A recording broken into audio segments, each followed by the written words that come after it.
Parliament ఎన్నికల్లో BRS BSP కలిసి పోటీ చేయనున్నాయి. ఇరు పార్టీల నేతలు ఈ విషయాన్ని ప్రకటించారు. రాష్ట్ర రాజకీయాల్లో ఎవరి ఊహకందని నిర్ణయం ఇది. కేసీఆర్ సడన్ గా బీఎస్పీతో పొత్తుకు సిద్ధపడడం వెనుక రీజన్ ఏంటి? పోటీ చేయడానికి అభ్యర్థులు కరువయ్యారా? పార్లమెంటు ఎన్నికల్లో ఒంటరిగా గెలవలేమన్న భయం పట్టుకుందా?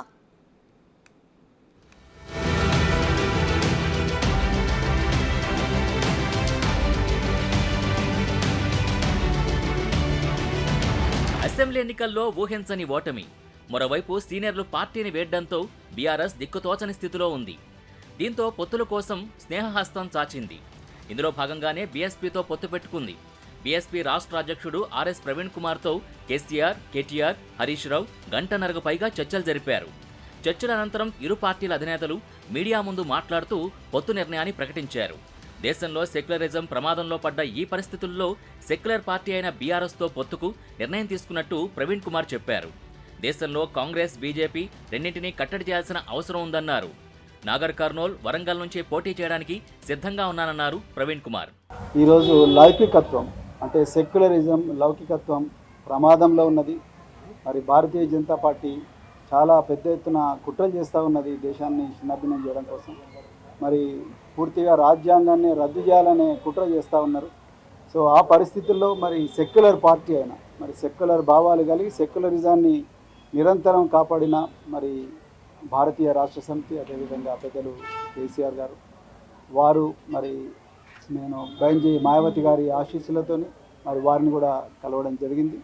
సో ఈ తెలంగాణలో ఈ రాజ్యాంగానికి ప్రమాదం ఏదైతుందో, లౌకికత్వానికి ఏదైతే ప్రమాదం ఉందో, ఈ బీజేపీ నుంచి తర్వాత మరి ఈ మధ్యనే కాంగ్రెస్ కూడా మరి బీజేపీ లాగానే మారుతూ ఉన్నది. ఈ రెండు పార్టీల నుంచి ముప్పు నుండి మరి తెలంగాణను కాపాడడం కోసం మరి మేము అంటే బహుజన్ సమాజ్ పార్టీ మరి భారతీయ రాష్ట్ర సమితితో కలిపి మరి పార్లమెంట్ ఎలక్షన్లలో కలిసి పనిచేయాలని ఇప్పుడే మరి పెద్దలు గౌరవనీయులు కేసీఆర్ గారి దగ్గర మరి మాట్లాడడం జరిగింది.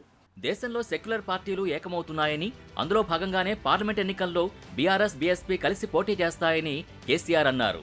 పొత్తు విషయంపై ప్రవీణ్ కుమార్ వాళ్ల పార్టీ అధినేత మాయావతితో మాట్లాడిన తర్వాతనే ఆ పార్టీ నేతలు తమ దగ్గరకు వచ్చి చర్చలు జరిపినట్టు చెప్పారు. ఎవరు ఎన్ని సీట్లలో పోటీ చేయాలి అనేది రేపు నిర్ణయం తీసుకుంటామన్నారు.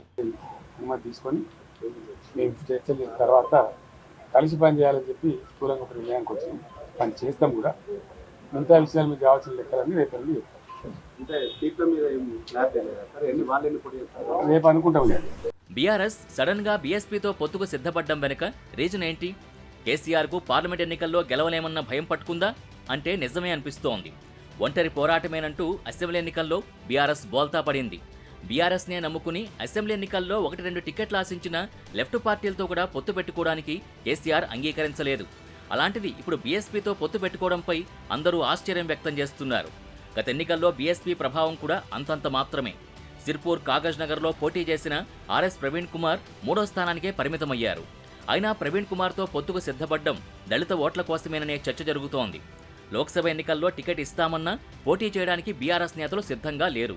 పైగా ఒక్కొక్కరు పార్టీని వీడిపోతున్నారు. దీంతో ఆ పార్టీకి అభ్యర్థులే కరువయ్యారు.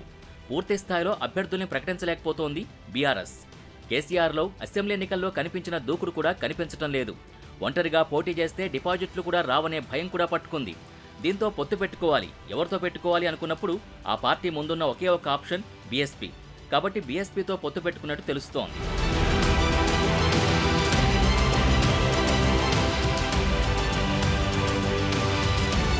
మొత్తం మీద రాష్ట్రంలో ఒక్క సీటు కూడా లేని బీఎస్పీతో బీఆర్ఎస్ పొత్తు పెట్టుకోవడం అంటే బీఆర్ఎస్ స్థాయికి బీఎస్పీ ఎదిగిందా, లేక బీఎస్పీ స్థాయికి బీఆర్ఎస్ పడిపోయిందా అనే అంశంపై రాజకీయ వర్గాల్లో చర్చ జరుగుతోంది.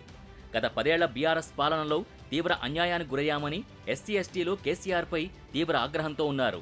దళిత బంధు పథకం పేరు చెప్పి మోసం చేశారని ఆగ్రహం వ్యక్తం చేస్తున్నారు. ఫలితంగానే అసెంబ్లీ ఎన్నికల్లో రిజర్వ్డ్ స్థానాల్లో మెజార్టీ స్థానాలు కాంగ్రెస్ పార్టీ అభ్యర్థులు గెలిచారు. ఇప్పుడు బీఎస్పీ బీఆర్ఎస్తో చేతులు కలపడాన్ని బీఎస్పీ క్యాడర్ ఏ విధంగా స్పందిస్తుందనేది చూడాలి.